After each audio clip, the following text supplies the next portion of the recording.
Hi ಸ್ನೇಹಿತರೆ, ಬಲ್ಲಾಲ್ಸ್ ಕ್ಯಾಬೂಸಲ್ಲಿ ಇವತ್ತಿನ ದಿನ ನಾವು ಇನ್ಸ್ಟೆಂಟ್ ಆಗಿ ಒಂದು ಇಡ್ಲಿ ಮಾಡುವ.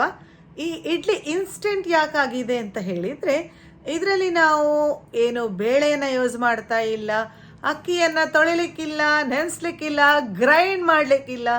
ಸೊ ಯಾವುದಪ್ಪ ಅದು ಇನ್ಸ್ಟೆಂಟ್ ಇಡ್ಲಿ, ಯಾವುದರಿಂದ ಮಾಡ್ತಾ ಇದ್ದೇನೆ ಅಂತ ನಿಮಗೆಲ್ಲ ಆಶ್ಚರ್ಯ ಆಗ್ತಾ ಇದೆಯಾ? ಕಾತರದಿಂದ ನೀವು ಕಾಯ್ತಾ ಇದ್ದೀರಾ?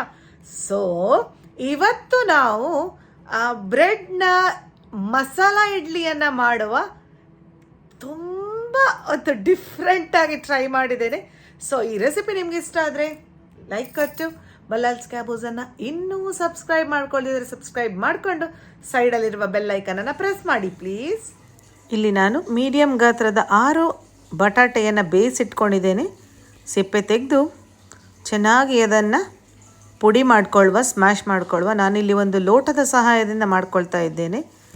ನಂತರ ಅದಕ್ಕೆ ರುಚಿಗೆ ತಕ್ಕಷ್ಟು ಉಪ್ಪು, ಅರ್ಧ ಟೇಬಲ್ ಸ್ಪೂನಷ್ಟು ಅರಶಿನ ಪುಡಿ, ಕೊತ್ತಂಬರಿ ಸೊಪ್ಪು, 2 ಕಾಯಿ ಮೆಣಸು ಹಾಗೂ 1 ರಿಂದ 2 ಈರುಳ್ಳಿಯನ್ನು ಸಣ್ಣಗೆ ಹೆಚ್ಕೊಂಡು ಹಾಕ್ಕೊಂಡೆ. 1 ಟೇಬಲ್ ಸ್ಪೂನಷ್ಟು ಚಾಟ್ ಮಸಾಲ, 1 ಟೇಬಲ್ ಸ್ಪೂನ್ನಷ್ಟು ಟೊಮ್ಯಾಟೊ ಕೆಚಪ್ಪನ್ನು ಹಾಕ್ಕೊಂಡು ಚೆನ್ನಾಗಿ ಇದನ್ನು ಮಿಕ್ಸ್ ಮಾಡಿಕೊಳ್ಳುವ.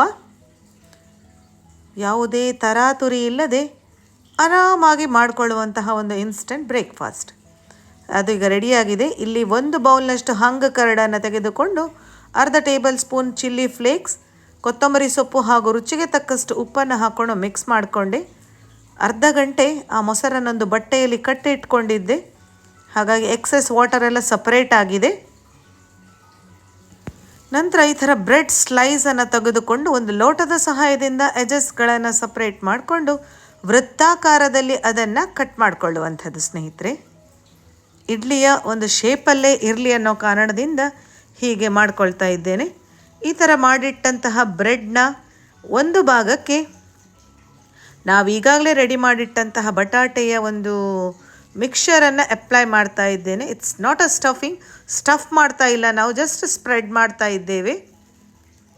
ಹೀಗೆ ನೀಟಾಗಿ ಸ್ಪ್ರೆಡ್ ಮಾಡಿಕೊಂಡ ನಂತರ ಪೂರ್ತಿಯಾಗಿ ಕವರ್ ಆಗಲಿ ಬ್ರೆಡ್ ಪೀಸಸ್ ಚೆನ್ನಾಗಿ ಕವರ್ ಆದ ನಂತರ ಇನ್ನೊಂದು ಬದಿಗೆ ಮೊಸರಿನಿಂದ ನಾವು ಮಾಡಿದ ಒಂದು ಮಿಶ್ರಣ ಇದೆಯಲ್ಲ, ಅದನ್ನು 1 ಟೇಬಲ್ ಸ್ಪೂನ್ನಷ್ಟು ನೀಟಾಗಿ ಅಪ್ಲೈ ಮಾಡಿಕೊಳ್ಳುವ.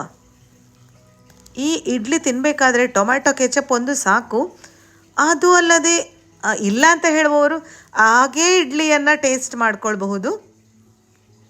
ಯಾವುದೇ ನೆಂಚ್ಕೊಳ್ಳಿಕ್ಕಾಗಲಿ ಏನೂ ಬೇಡ. ಇದಕ್ಕೆ 1 ಟೇಬಲ್ ಸ್ಪೂನ್ ತುಪ್ಪವನ್ನು ಹಾಕ್ಕೊಂಡು ಮೊಸರಿನ ಬದಿಯನ್ನು ತವಕ್ಕೆ ಬರುವಂತೆ ಕಾಯಿಸ್ಕೊಳ್ತಾ ಇದ್ದೇನೆ. ಬಟಾಟೆಯ ಒಂದು ಮೇಲೆ ಭಾಗಕ್ಕೆ ಹಾಕ್ಕೊಂಡು ಎರಡೂ ಬದಿಯನ್ನು ನೀಟಾಗಿ ಗೋಲ್ಡನ್ ಬ್ರೌನ್ ಬರುವವರೆಗೆ ಕಾಯಿಸ್ಕೊಳ್ಳುವ. ಬಿಸಿ ಬಿಸಿಯಾದ ಈ ಮಸಾಲ ಇಡ್ಲಿಯನ್ನು ಟೊಮೆಟೊ ಕೆಚಪ್ ಟೇಸ್ಟ್ ಮಾಡ್ಕೊಳ್ಳಿ. Thanks for watching.